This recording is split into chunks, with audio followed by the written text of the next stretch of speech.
This episode is sponsored by Warzone Studio. More about them later on. What's up, folks? Welcome back to TacticalTortoise. My name is Trevi, and it's time for another episode of the best armies in Warhammer 40k, the weekly video series where we go through undefeated results from the past weekend, or in this case, the past week, and talk about what is currently winning. And this is one of the biggest weeks that we have seen in a competitive Warhammer 40k for a long time, at least since the beginning of 11th edition, with the World Team Championship going down this weekend, as well as the WTC Warmasters, the singles version of that event, as well as a ton of other events, including major and super major level events, and this gives us a massive amount of data to sift through. And as we can see, as we move to a metagame breakdown, this gives us a massive diversity of undefeated factions to discuss. Orcs are still the rulers of the roost, with 4 undefeated results at the Summer Showdown GT, Free State Midsummer GT, Onslaught X Leighton GT, and Rock Hard GT. However, they are followed up by T'au Empire, who absolutely swept the Upkeep Games GT with 2 6-0 results, one of them including a Tigarshark, as well as taking down the event that I live streamed this weekend, the Summer Slaughter. If you want to see all of my live streams of that event, you can check them out over on my live tab. I'll drop links to them in the video description as well. And we can talk about the list that eventually won this, which was T'au Empire running Retaliation T'au.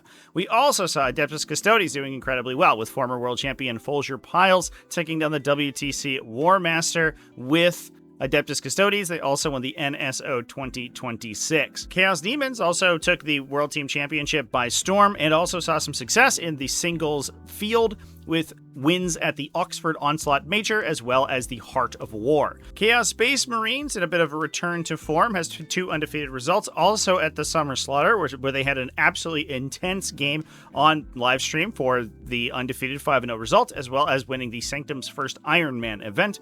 Drukhari also taking down Summer Showdown GT, as well as the Grillin' Dice GT. Dark Angels, another metagame darling, took down the Hole in the Wall GT, as well as the River City Rumble, but they weren't the only Space Marine chapter to do well, since we also saw wins from Space Wolves at the Rock Hard GT, Black Templars with a bizarre list at Rose City Rampage that I'm excited to talk about, as well as a more standard variety of Black Spirit Task Force Deathwatch at Heart of War. Adeptus Mechanicus made headlines at the Warhammer Open Newport, with Richard Siegler taking down that super major level event. Aeldari went undefeated at the Summer of War. Emperor's Children won the Rose City Rampage.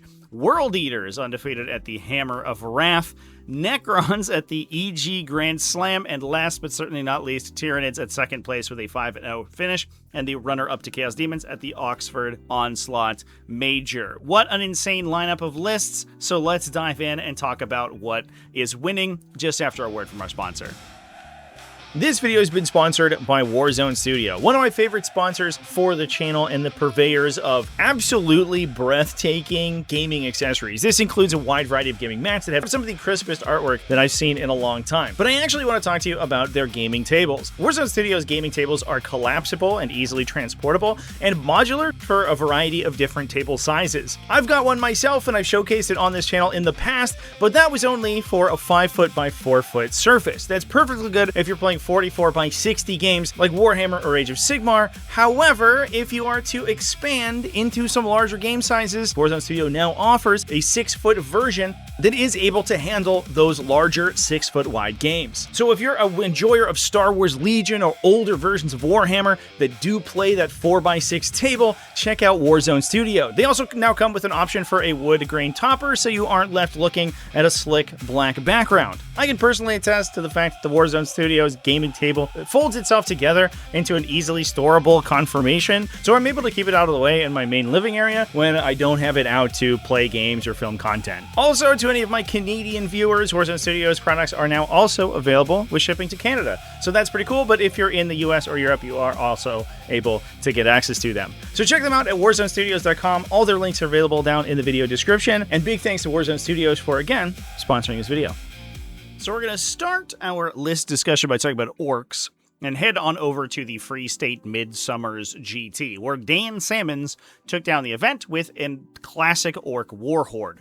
In this case, it was being led by Gaskell Thraka. He was in a Pain Boy unit with Follow Me Lads for additional movement with only 10 boys attached, not the big unit of 20 we typically see, but we have been seeing a move towards more tougher units than simply Orc Infantry, and we're kind of seeing that here with the Beast Boss on Squigosaur with Cunning but Brutal, as well as a maximum size unit of Squighog boys. We have Mozark Scragmad and Wazdaka Gutsmack, in addition to a Metal Wagon, 3 Big Mech Dakkarigs for some shooting support, a single Def Copta unit as a little bit of additional utility, as well as being able to provide a long throw range disruption piece, as well as a bit of additional shooting, 3 units of aggression for utility, as well as a Commander Squad and a War Biker Squad. A little bit smaller than we typically see, but this list is going to be significantly more heavily armored with a focus on Dakkarigs, as well as those mounted units like the Bikers, the Def Coptas, which are vehicles, of course, as well as the Big Mech Dakkarigs. This allows it to kind of dodge a lot of the classic Orc counters, which focus very heavily on screening, movement blocking, and infantry sweeping. Obviously, the infantry sweeping is not going to go so well if everything in your army is high toughness and or ranged attackers. You can clear screens and skirmish with enemies a little bit more easily by using just this massive amount of shooting.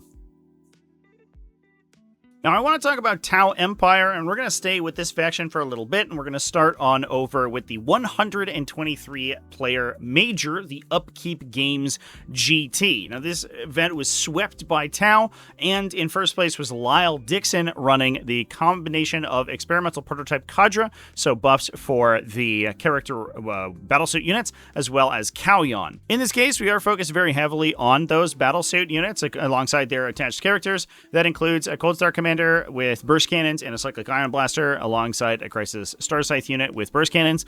These guys, of course, once you gain the bonus sustained hits from Kauyon in Battle Rounds 3 onwards, these guys go absolutely insane with the volume of attacks that we're able to provide. We have a second Cold Star Commander in Star Scythe Battlesuit team, as well as an Enforcer Commander with Precision of the Patient Hunter. This guy is alongside a Sunforge Battlesuit team. That Enforcer Commander is equipped with 4 Fusion Blasters.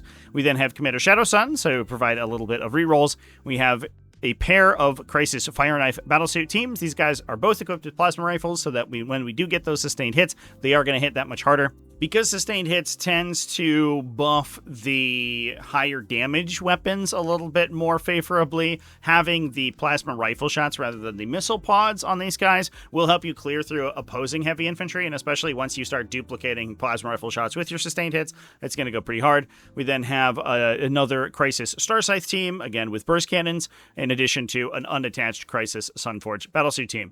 We then have a pair of Pathfinder squads, a pair of individual Piranhas, a pair of stealth battlesuit teams in order for some spotting, as well as a Tigarshark. Now, the Tigarshark is an interesting inclusion. It did get buffed recently with the changes to large model setups, with it being able to act once it sets up off the side of the table. That allows it to use the aircraft rules to redeploy itself around the battlefield and get premium lines of sight. Now, alongside the benefits from Kauyon, the Tigarshark goes pretty insane. This particular version was equipped with a pair of ion cannons, so it's going to be firing 2d6 plus 6 of those overcharged ion cannon profiles, strength 8, AP2, 3 flat damage. That's pretty solid, but the other big thing is that this thing comes with a full gamut of 6 Seeker missiles. Given that it has a limited number of shots over the course of the game, because it only arrives on Battle Round 2, being able to come in, and especially once you activate the Kauyon bonuses to get sustained on all of those high damage guns,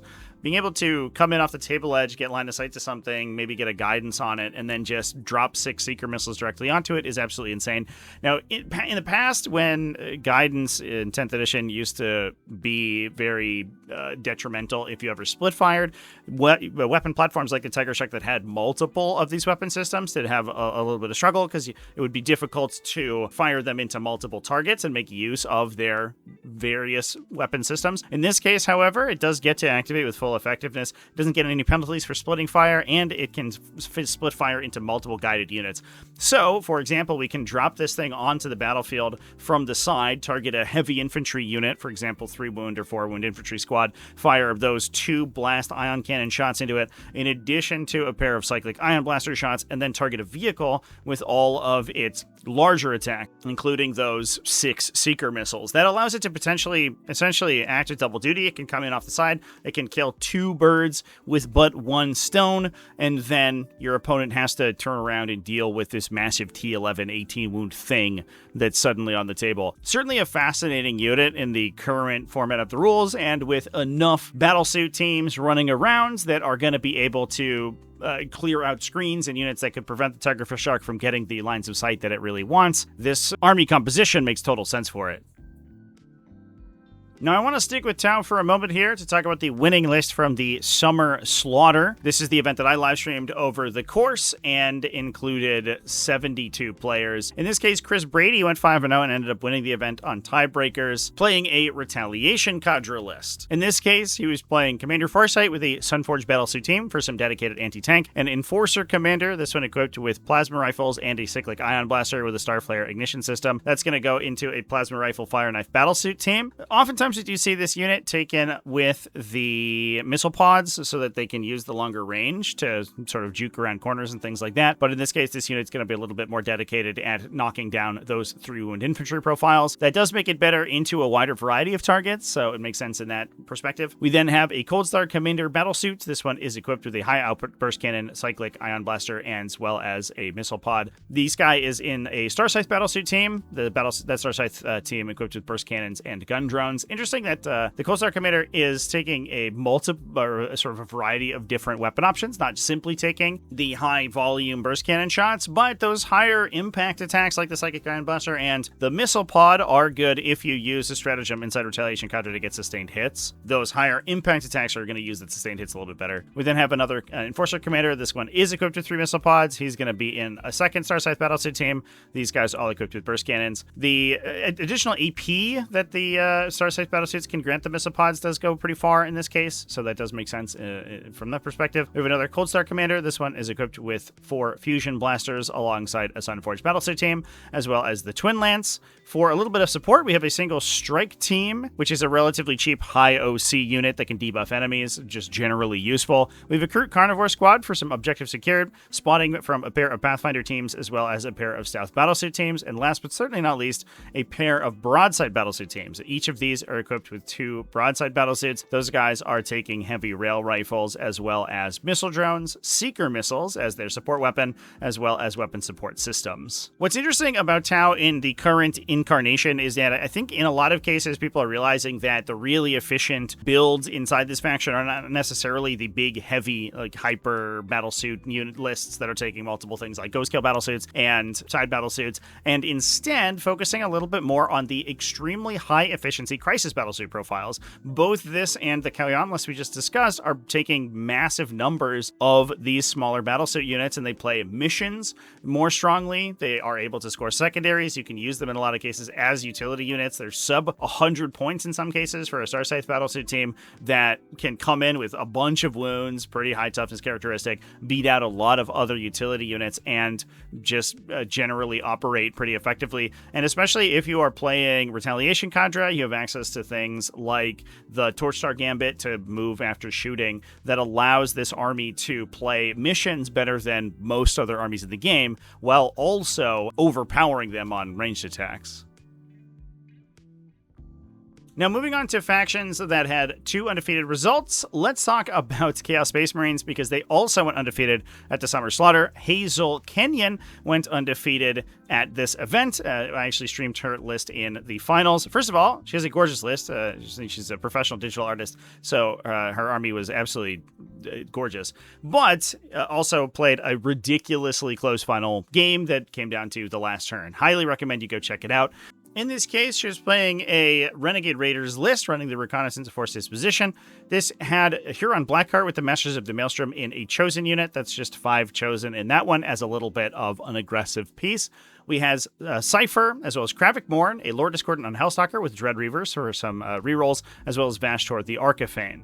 We then had a pair of Cultist Mobs for some backline utility, a Legionnaire Squad to disrupt enemies. Obviously, Renegade Raiders can give them advance in charge for a command point, so these guys are able to jump out of a transport, 3 inches, move, advance, charge, potentially with +1 to the charge roll if they charge something on an objective, and then probably kill your opponent's utility unit and put 10 OC on that objective to steal it. We then have 2 Chaos Rhinos to carry both the Legionnaires, the the Masters of the Maelstrom, as well as there is also a Noise Marine squad in there. Those rhinos can tote them around. We have a unit of 3 Chaos Bikers. Both these and the Lord Discordant on Hellstalkers, being mounted units, can use the opportunistic raider stratagem. This allows them to move at the end of the fight phase. Normal units that were eligible to fight will move up to 6 inches. However, a mounted unit will move up to 12. That allows you to do some absolutely insane hijinks with the bikers, where they can move up to a unit, they can charge it, clear out a couple of utility models, and then move again to put 6 OC on an objective, for example. It also allows you to do things like clear out utility units with the Lord Discordant, and then jump back behind terrain features to protect yourself from any counterattack. So focusing on mounted units in this particular case helps out this list quite a bit. We then, as I mentioned before, have a Noise Marine squad, a Red Corsair Raider units, just 5 Red Corsairs in that one, as well as a single Defiler. The Defiler taking an Ectoplasma Destructor, as well as a pair of Hades Las Cannons for some dedicated anti-tank. Now, this list is very interesting because it kind of just focused on a bunch of little individual packages. Vashtor the Archifane plus the Defiler can focus on shooting down opponents' heavy armor. Once you get to the late game, Vashtor becomes absolutely monstrous because he is difficult to kill himself, but also hits enemy vehicles pretty hard. You also have Kravik Morn. Kravik can do some pretty weird stuff, like, for example, choosing one of your opponent's utility units as the focus of his hatred. He just jumps in and cooks them with a Baleflamer. The Baleflamer can potentially get up to +2 AP, pushing it to AP3 auto hits with wound rerolls, which lets this guy kill things like 5 Space Marine Scouts, for example, without actually having to commit in melee. Once he commits in melee, he also has 10 2-damage melee attacks, so he doesn't really need any help from an attendant unit to get work done. So he's a horrifying rapid ingress threat with the ability to just like run a flank of your opponent's lighter units, or even help the rest of the army deal damage to larger stuff. If, for example, you can drop him next to a heavy vehicle, clear his focus of hatred with a different unit, and then retarget the focus of hatred onto the vehicle, he has a pretty decent shot of crippling it with a single attack activation. Kind of the same thing goes for the Lord Discordant, which is very efficient by itself. So this list is very technical and has a lot of little individual pieces, each of which can essentially use the Astartes' abilities to hit above their weight class between sustained or lethal hits and +1 AP when targeting enemies on objectives. Each of these units hits pretty well, and you can kind of assemble a lot more damage than it looks like the list would otherwise be able to contribute.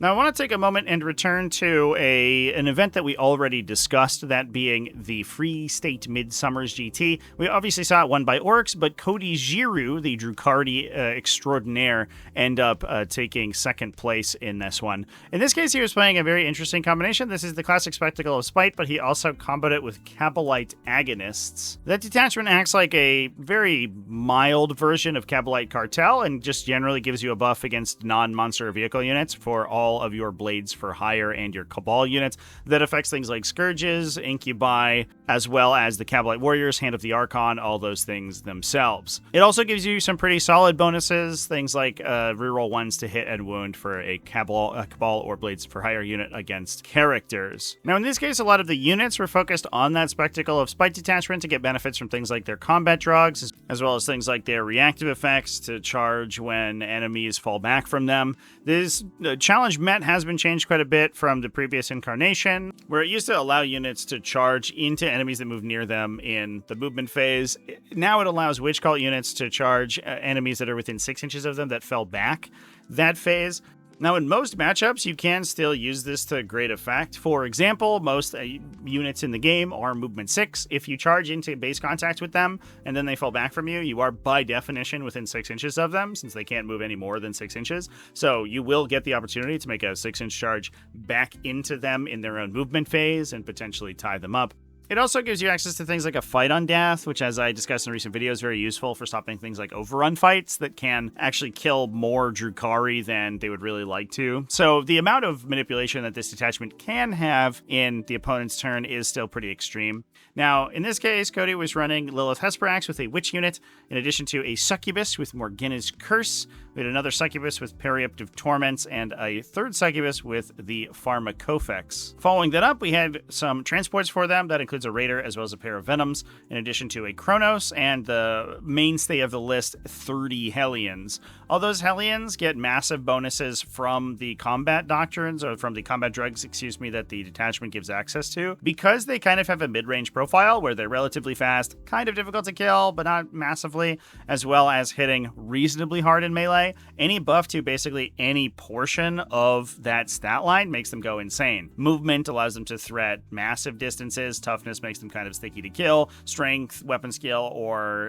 attacks give them kind of insane damage in the fight phase. So 30 Hellions can certainly be extremely dangerous, and that's where I think a lot of the power of this army is coming from. We then have some support from a Mandrake unit for utility, as well as a Shard Carbine Scourge unit, a Ravager to add some additional Dark Lances. The Dark Lance shots will be getting the benefit of that Kabalite agonist detachment, so those guys are going to be able to get that sustained hits, especially against heavy infantry and stuff, which can shore up the relatively low attack volume of the Dark Lance. Of course, it doesn't work against vehicles, but if you're shooting Terminators or something similar, that can help out quite a bit. We then also had a pair of heavy weapon Scourge units, all of those equipped with Dark Lances. Now, that's not the only Drukhari that we saw do well this weekend. At the relatively small 22-player Grillin Dice GT, we saw Levi Chester go undefeated with a very different build, Exhibition of Slaughter, in addition to Kabalite Cartel. Now, what's interesting about this is that it's kind of the same combination of detachments, except that it just switches the role of the different Drukhari subfactions. The main detachment is that Kabalite Cartel, which is going to be the Cabal and Blades for Hire one, whereas the sub-detachment, the 1 DP detachment, is going to be Exhibition of Slaughter, which is the smaller version of the Spectacle of Spite. Now, in this case, Exhibition of Slaughter also unlocks the Reconnaissance Force Disposition, which we are going to be using for the army. It also gives you lethal hits into non-monster vehicle units with your Witch Cults stuff, which is helpful for the relatively low strength, typically anti-infantry dedicated witch units. Obviously, getting lethal hits against things like mounted units can increase their usefulness into a lot of additional matchups, and especially with factions like Dark Angels, for example, being very popular, that are taking lots of biker units. And we'll talk about some insane Dark Angels biker lists later on.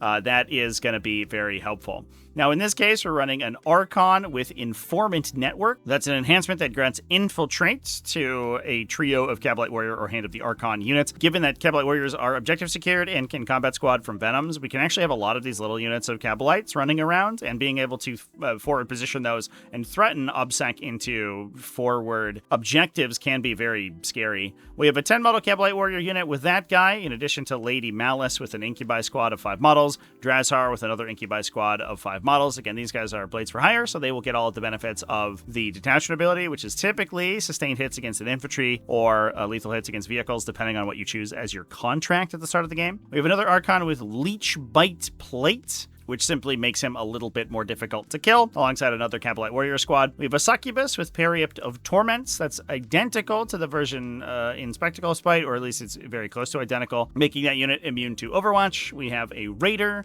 a quartet of Venoms, 4 Venoms, in order to combat squad the Witch unit, as well as all of the Kabalite Warrior units. A Mandrake squad for some utility. A pair of Ravagers with Disintegrator cannons, very interesting. But again, we get those keywords like lethal or sustained based on the contract target, so the high volume Disintegrator shots can actually make good use of all of those different keywords. We then have a pair of heavy weapon Scourges. One of these, importantly, is equipped with Heat Lances. That makes them better at short range. However, it does make them also cheaper. So while they don't have the consistency of Dark Lances, or they're able to attack from really far away, the Heat Lances do hit harder. They are cheaper, but they have to do so within a very limited range bracket. Kabalite Cartel, I think, is one of my favorite Drukhari armies to play and watch. It just plays so far into the Drukhari fantasy, in my opinion, that I think it just works perfectly. One of my favorite detachments of all time, so it's always exciting to see it do well.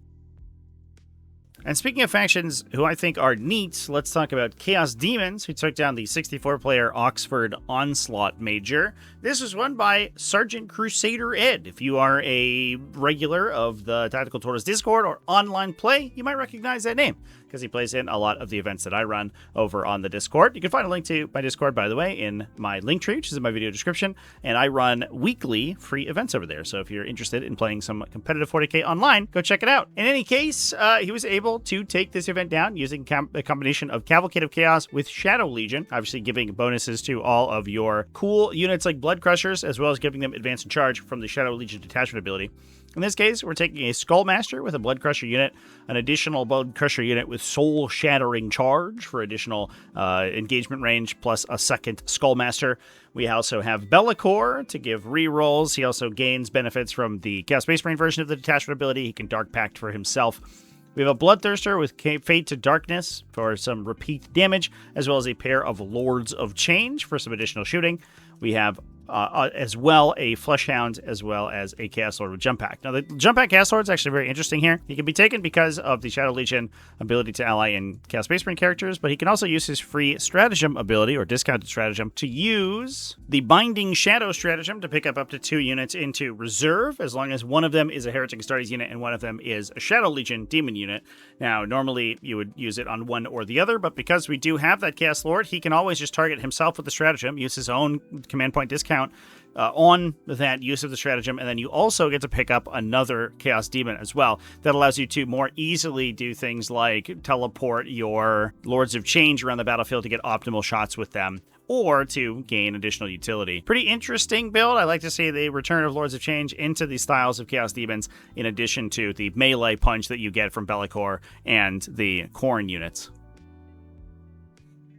Now let's talk about one of the biggest winners of the weekend, Adeptus Custodes, who took down the 613-player Warmaster GT that runs ahead of the World Team Championship. This is typically one of the most competitive singles events of the year, since it draws the majority of the actual WTC players, who tends to be world-class in their own right and at the top of their individual respective metagames, and pits them all together, in addition to being an open event that can be attended by other players who maybe didn't necessarily make the standard team. In this case, this event was won by Folger Piles, taking Adeptus Custodes, former world champion and now the WTC Warmaster. I might do a separate video discussing all of Folger's matchups in specific, but suffice it to say that he clambered atop a pile of demon corpses to get to a demon-infested top 4 and eventually win that, going undefeated over 9 rounds of Warhammer 40k. In this case, he was playing the classic combination of Lines of the Emperor and Might of the Moritoi for Adeptus Custodes. This included Valerian with a Custodian Warden squad. Valerian obviously gives his Armor of Contempt effect to melee attacks, and the Wardens with their -1 to be wounded and once per game feel no pain allow that to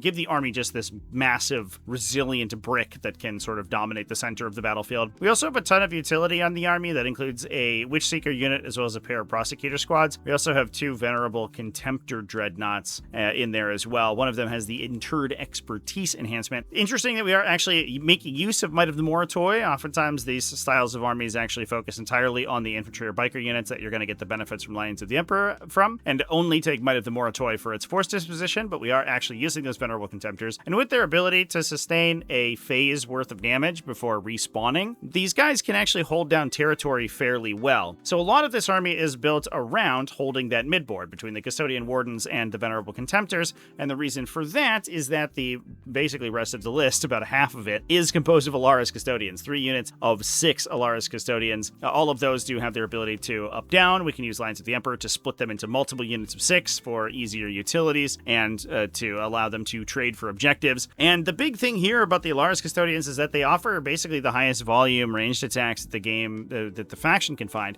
which allows you to get a lot of use out of the Lines of the Emperor detachment ability. You're going to be able to gain that +1 to hit and wound, targeting enemies as long as you're not within 6 inches of any enemy or any friendly units. And with the Alaris Custodians gaining wound rerolls against character monster vehicle units, they get wound rerolls in most cases, and they're hitting on 2s anyway in most cases, even shooting into cover or a hit modifier because of that +1 to hit. So the Alaris Custodians are good into basically every single target. A lot of times they're just firing a bevy of shots, winning on 5s, rerolling, which is pretty consistent consistent damage. And then they can also act as utility units once you get to the point where you start splitting them into multiples. With the ability to rapid ingress into position, or just deep strike and shoot people, or up-down over the course of the game, they're very maneuverable, as well as hitting ridiculously hard. All the rest of the list needs to do is essentially hold down the center of the table, consistently score, make sure that you can score those take and hold points, and wait for those Aeldari Custodians to come in and really swing the game in your favor. And with that, we'll talk about Space Marines, and we may be here for a while since we saw several Space Marine chapters doing well. The first one is Dark Angels at the Hole in the Wall GT, where Chris Hernandez went 6-0. This was a 46-player event being held in Texas, and in this case, Chris was running the classic combination of Company of Hunters and Darkflight Pursuit, one of the more popular builds in the metagame right now. This included a Ravenwing Command Squad with an attached Outrider Squad for a bonus damage. Asriel, just as an independent character, no attachments at all, although actually in hindsight, I think none of the leaders are actually noted as attaching, although they might have been attached somewhere. There is an Assault Intercessor squad that Asriel does typically attach into, which he's not listed as attaching, but I kind of imagine he is. Samael similarly is not listed as attaching, but oftentimes he does join that Outrider squad. I'm not 100% sure. I would hazard a guess that this is just a list mistake in Chris's list, and he meant to attach those characters, but I don't actually know if that's the case. Anyway, we also have Lionel Johnson, a standard Tech Marine, just to give +1 to hit to some of the Storm Speeders and the Army. That allows them to hit on 2s very consistently without even access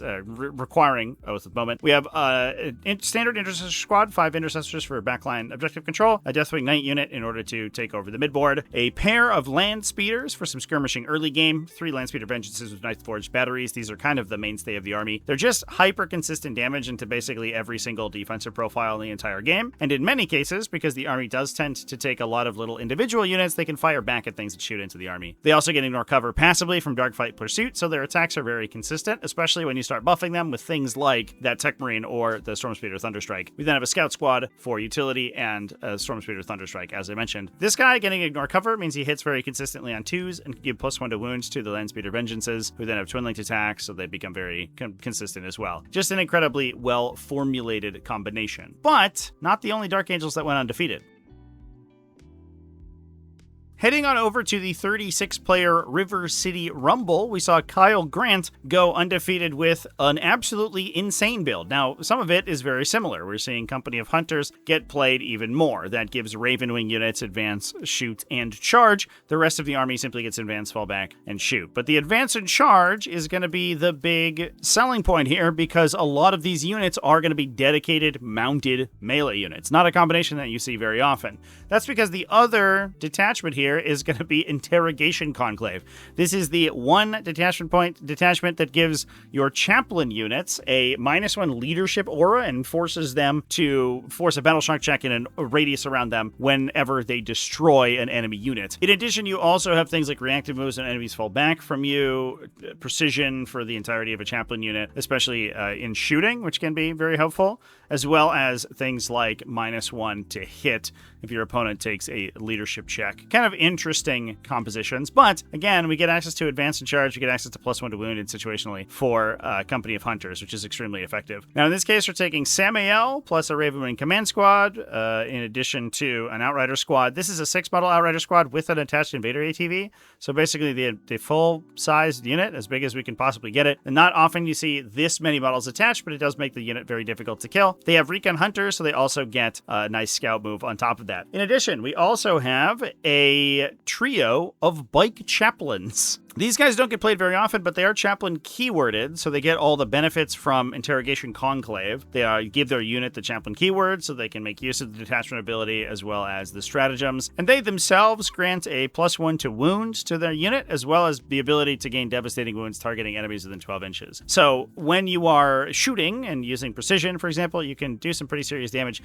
to your opponent's attached support characters before charging in and making use of a bunch of attacks with that +1 strength, +1 damage from the Outrider ability, in addition to +1 to wound. So just a high damage, high volume attack list that's incredibly, insanely fast. We then also had a pair of additional Outrider squads, no attachments there, just 140 points for 6 bodies with 4 wounds and a pretty solid chainsword attack at 2 damage on the charge. We then also hit 18 Ravenwing Black Knights, a total of 3 units of 6 of them. And that's the whole list. Literally entirely mounted. All of them making use of Company of Hunters, many of them making use of Interrogation Conclave. Insane build, and I can imagine that it was very difficult to deal with, especially utilizing the take and hold disposition, because it's able to put so much OC2-ish bodies in the center of the battlefield, and with such alacrity, right? Everything's move 12. You have massive scout presence with the big Ravenwing command squad pushing up the middle of the table, and then you're just literally filling the objectives with biker bodies that can kill you if you get too close, or can just obsec those objectives with Hunter's Trail and then jail you in your deployment zone by simply filling the middle of the table with massive numbers of bikes. The big thing is that the Outriders are 4 wounds, so while their defensive characteristics aren't otherwise very interesting,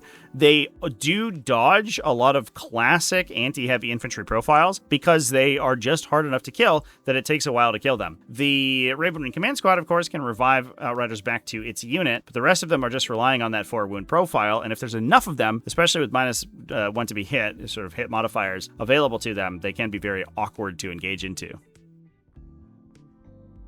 Sticking with Space Marines, we can talk about the ancient nemesis of the Dark Angels, the Space Wolves. In this case, these guys are taken to a 5-0 result at the Rock Hard GT by John Davison, who is running a combination of Legends of Saga of Song and Saga of the Beastslayer.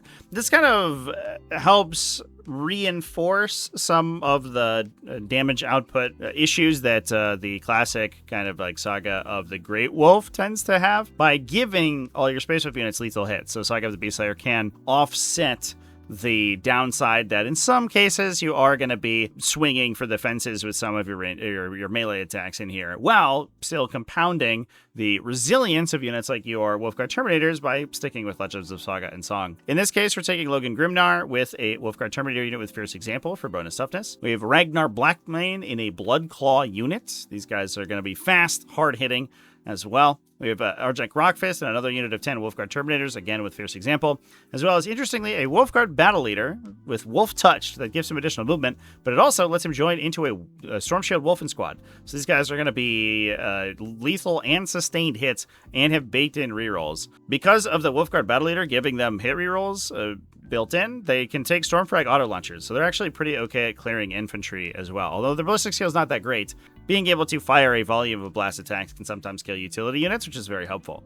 We then have just a Captain Terminator armor by himself as a utility piece. We have Bjorn the Fell-Handed for some additional command points. That Terminator Captain obviously compounds that with some free stratagems as well. We have an Intercessor squad for utility, a unit of 3 Wolfguard Head Takers just as a trading piece. These guys are also equipped with the 3 Hunting Wolves, so they can, they split off at the start of the game, obviously, and then can offer a utility unit in addition to taking paired Master-Crafted Power Weapons, 18 2-damage melee attacks to just clear out opposing utility units or chunk in some damage into heavier targets. We have a Fenrisian Wolf unit for some early game utility, as well as a Wolf Scout unit on top of that. Very interesting sort of mutation of the classic Wolfguard Terminator list that does rely very heavily on the weapon keywords granted by Saga of the Great Wolf detachment ability, and Saga of the Beastslayer just smooths that over by being very slightly more consistent over the course of a longer game. Now, heading on over to the 38-player Rose City Rampage 2, we can talk about Black Templars. Now, this event was won by Emperor's Children, who we'll discuss momentarily, but the runner-up was an undefeated 5-0 Black Templars player playing an absolutely wild build. This was an armored Speartip army. This is the heavy vehicle-focused attachment and grants the heavy transport keyword to transport units with a wounds characteristic of 14+, excluding Storm Ravens, effectively any flying unit, and gives them the ability to, when you disembark from a transport, make a normal move of D3+3 if it is a heavy transport. These heavy transports also get access to a bunch of abilities from the stratagems inside of the detachment. That includes things like the rapid embarkation to embark with them in the end of the fight phase, in addition to Ceramite Sledgehammer to essentially give them mobile, advanced deployment to give you advanced disembark and still charge if you have Assault Ramp, so on any of the Land Raider profiles, as well as Purgation Doctrine, which can give you +1 to hit, or +1 to wound as well, if you disembark from a heavy transport. So this allows you to do things like play units with powerful critical effects, gain rerolls from them, and then basically just full reroll to try to gain those critical effects. And what we're doing that with is the combination of course, in Black Templars, Sword Brethren, who have critical effects on all their melee weapons, in addition to Castellans to give them hit rerolls in melee. The Black Templar Castellan profile gives you reroll hits of 1, but you can pass a leadership check to get full hit rerolls. That allows you to fish for critical hits if you use that stratagem to grant +1 to hit and potentially +1 to wound. So you can either be hitting on 2s rerolling, or you can be full rerolling, hitting on 2s full rerolling to try to get more things like lethal hits, for example, which allows even relatively mid-strength Black Templars profiles to do some pretty serious damage. In addition to also getting kind of the side bonus of being able to choose a different Templar vow than accept any challenge no matter the odds, which is typically what you take if you're playing mass melee Black Templars for +1 to wound in most cases. However, you can do things like Uphold the Honor of the Emperor because you know you're going to have access to +1 to wound when disembarking transports. In this case, we're playing a bunch of duplicate units. First of all, we have a pair of Castellans in Sword Brethren squads. All of those Sword Brethren are equipped with Mastercrafted power weapons for lethal hit 2 damage attacks. We then also have a trio of lieutenants inside Blade Guard veteran squads. Those Blade Guard veterans also get access to a situational +1 to hit because of their new ability. It used to be that they got hit rerolls, now it's just a flat +1. Those are all equipped with lieutenants, so we also gain lethal hits on those units as well. We then have a combi weapon lieutenant, a pair of tech marines to buff up our land raiders, and then 3 land raiders to carry all these guys around. So it's 3 land raider redeemers being able to just absorb the center of the battlefield. Those guys can disembark basically a ton of either base 2+ hitting infantry or infantry that can use a stratagem to get +1 to hit and +1 to wound when they need to. It's just a ton of 2 damage lethal hit melee attacks in addition to 3 Land Raider Redeemers, which is just already a good offensive profile. The threat range on these things is also going to be insane. If you do have the stratagems available for it, you could advance, disembark, move the unit after disembarking. So the alpha strike potential is real. You're then threatening Overwatch into your opponent's entire army. They have to deal with all these Land Raiders immediately while trying to play around Overwatch and also trying to deal with the massive number of melee infantry that are up in their grill and ready to beat the crap out of them. And with that, we're going to move on over to the Heart of War. This was a 70-player event being held in Maryland and was won by Chaos Daemons, but we also saw Mark Hurdle go 5-0 with Deathwatch running a Black Spear task force. Now, we've seen Mark play very similar builds to this in the past, so it's cool to see him back onto his Deathwatch. In this case, he's playing a Gravis Armored Captain with Thief of Secrets for extra damage. We have an Indomitor kill team with him, and of course, he can use his free stratagem to pick up multiple units or use multiple instances of special if you issue ammunition. We have a Watchmaster with Tome of the Ectoclades for double Oath of Moment once per game. He's going to be in a Deathwatch veteran team with a bunch of power weapons and Deathwatch Thunderhammers. They get advance, shoot, and charge with the Watchmaster, so they can threaten pretty far across the table. We have a standard Deathwatch veteran unit, just 5 models there to act as utility, and some additional melee counterpunch with 2 more Thunderhammers. We have an Intercessor squad with 5 Intercessors for the backline, as well as some utility from a jump back Intercessor squad. We then have a pair of Deathwatch Terminator squads, 5 models each of those with 3 Cyclone missile launchers, as well as their Storm Bolters, not taking shields in these cases to save on a couple points. We have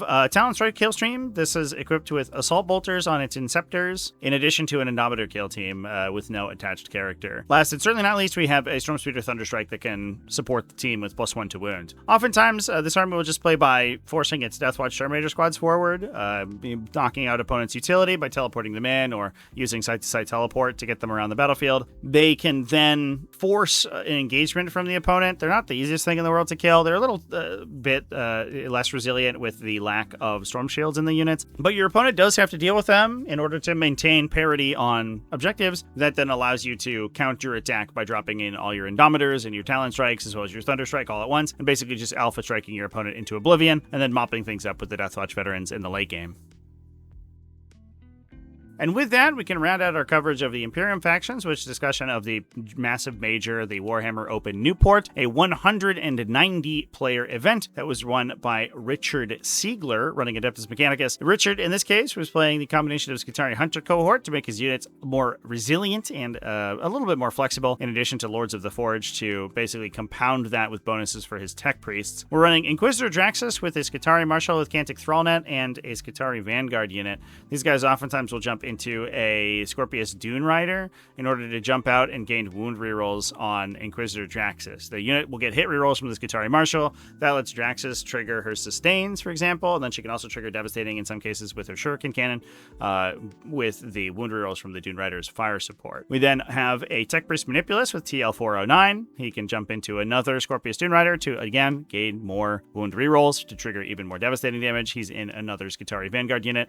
Those Tech Priests are also going to have that 5+ Feel No Pain and 4+ Invulnerable save from Lords of the Forge, so they become very difficult to remove even after the rest of the unit's dead. Because of how allocation groups work, the rest of the unit are going to absorb all of his low saves. That will almost certainly leave the Tech Priest alive at the end of that save sequence. So oftentimes what will happen is that you'll lose the infantry, but the Tech Priest will still be around and he'll still be holding objectives and threatening to complete secondaries. We have both Belisarius Call and Tulia Gould, as well as an Iron Strider Ballistari unit with twin Cognis autocannons, 2 Taraxi Skystalker units, as well as a trio of Servitor Battleclades. These do have a Tech Priest inside the unit. The Overseer is a Tech Priest, which means he is significantly more difficult to kill than the rest of the unit, so he can survive pretty long. And as long as he's alive, the unit is excellent at performing actions, which makes them just one of the most solid utility units in the game. We also then have a Sicarian Infiltrator unit for some midboard control, as well as some additional damage being delivered by a pair of Scorpius Disintegrators, both of these with Ferromite cannons.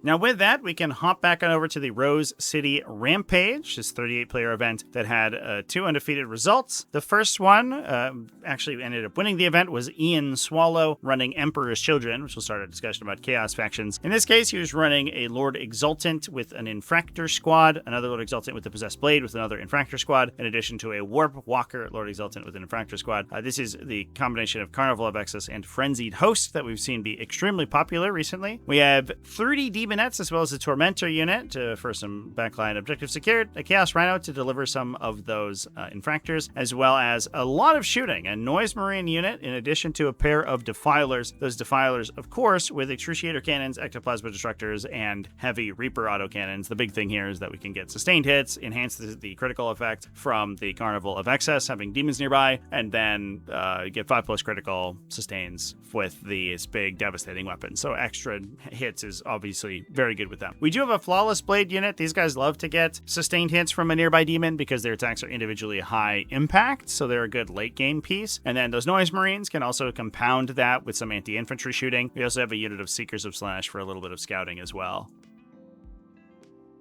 Now, moving on from there, we can head on over to the Hammer of Wrath GT. This was a 40-player GT. It was won by Alejandro Garcia, who was running World Eaters. This was a pretty classic Berserker warband. This included Karn the Betrayer and a big unit of 10 Khorne Berserkers, Lord Invocatus and another unit of 10 Khorne Berserkers. He gives them Deep Strike, so they act as a very solid rapid ingress threat that can hop into a hidden position and then Apoplectic Frenzy across the table in order to make some pretty spooky charges. We have a Master of Executions with the Berserker Glaive alongside another unit of Khorne Berserkers, the big man himself, Angron, alongside a pair of Chaos Rhinos, a pair of Chaos Spawn units, 2 units of standard 8-bound, an Exalted 8-bound unit, as well as 2 units of Jackals for some additional utility. It's nice to see some of the mounted characters seeing some play. I know they actually have been seeing quite a bit of play more recently, especially because things like the Berserker Warband Detachment ability can more easily buff the extra attacks on these units, so they actually hit relatively hard. But Lord Invocatus is a bit of a spooky one just because of the ability to drop these hidden infantry into annoying positions. Now, moving on to some Xenos factions, we can start by discussing Aeldari. It's been a little while since we've seen them undefeated, so always good to see them seeing some success. And they took down the Summer of War GT, a 42-player event, and in this case was being run by Matt Schuckman. Matt was playing a combination of Seer Council with Path of the Outcast. We had Eldred Ulthran with a Warlock with Torque of Morag Hague to act as a command point modifier for opposing stratagems. We have a Storm Guardian unit attaching the Warlock with Eldrad all together. We have Malgan Ra with a unit of 10 Dark Reapers, Fuegan with a unit of 10 Fire Dragons, Janezar with a unit of 5 Howling Banshees, Lycus with a unit of 5 Warp Spiders, almost all the Phoenix Lords showing up here. Big thing here is, of course, we can use Unshrouded Truth to teleport those big gun bricks around. Lycus and Janezar are good disruption pieces. They can threaten control of the center of the battlefield or knock enemies off objectives. gives, whereas the ability to actively redeploy things like Dark Reapers around the flanks of the battlefield allows you to consistently get damage out of those units. We then have a little bit of synergy with Path of the Outcast with a pair of Ranger squads, and then a bunch of individual either utility units or extra Psychers to use the Psyker synergies that Seer Council gives you. That includes a spare Warlock Conclave with 4 models, a Striking Scorpion unit for infiltration, in addition to another Warp Spider unit, just 5 guys with no attachment. We then have a trio of individual Warlock Skyrunners. Now, with this detachment using priority assets, the max number of these little independent units does give you lots of activations in order to perform actions, which can be extremely helpful for priority assets to maintain consistency over the course of the entire game, as well as being able to aggressively project the Seer Council stratagems that can deal damage to enemies or buff friendlies. Necrons also saw some success at the 36-player EG Grand Slam GT. This event was won by Andy Quas-Cohen running Awakened Dynasty. In this case, he was playing a unit of Canoptic Wraiths with an attached Technomancer, an Overlord with a unit of 5 Immortals, as well as a Locust Lord with a Veil of Darkness. That Locust Lord was leading a trio of Locust Heavy Destroyers with Enmitic Exterminators. That allows him to teleport them into rapid fire range dynamically wherever they need to go, and then deal some pretty serious damage. The nice thing about the Locust Heavy Destroyers, too, is that they're kind of awkward to kill. There's 3 guys with 4 wounds, and then you can use reactive reanimations to bring them back, whether that's from the Resurrection Orb or the Stratagem Protocol of the Undying Legions inside Awakened Dynasty, so you can keep those things going for a lot longer than you would expect them to see. We then have some midboard control from a pair of Catan Shards, a Nightbringer and a Void Dragon, and then a bunch of the classic characters that Awakened Dynasty is known for. A Hexmark Destroyer for some utility, Illuminor Saraz to buff up the battle line units as well as sort of maintain control of the midboard with his 4+ Feel No Pain, Amotech the Stormlord to fuel the army with command points, a Scorpic Lord with an Aging Durable Bond for another 4+ Feel No Pain character, alongside a Canoptic Reanimator to keep these units topped up, and a Canoptek Scarab Swarm.